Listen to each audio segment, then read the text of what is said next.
नमस्कार विद्यार्थी मित्रांनो, चला आज आपण शिकूया ज्या संख्येच्या एकक स्थानी एक आहे त्या संख्येचा गुणाकार कसा करायचा. बघा आता उत्तर आपल्याला लगेच काही सेकंदात मिळणार आहे. संख्या घेऊया आपण 41 गुणिले 21. बघा आता आता एकक स्थानी कुठले अंक आहेत? 1 आणि इथं पण एकच आहे. तर सुरुवातीला काय करून घ्यायचंय? 1 आणि 1 या संख्येचा काय करायचा? गुणाकार. 1 गुणिले 1 किती आले? 1. आता त्याच्यानंतर काय करायचे? 4 आणि 2 या संख्येचा गुणाकार किती आला? 4 दुने 8.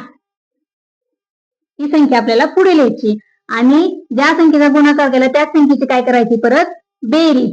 4 अधिक 2 किती झाले? 4 आणि 2 6. आपला गुणाकार काय आला? 861. आता बघा दुसरं गणित घेऊया आपण.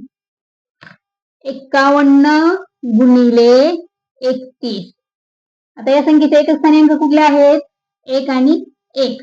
मग या दोन संख्येचा काय करायचा? गुणाकार. 1 गुणिले 1 1.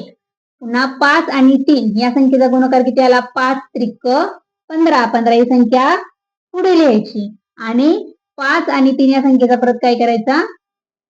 काय करायची? बेरीज. 5 अधिक 3 किती आले? 8. गुणाकार किती आला आपला? 1581.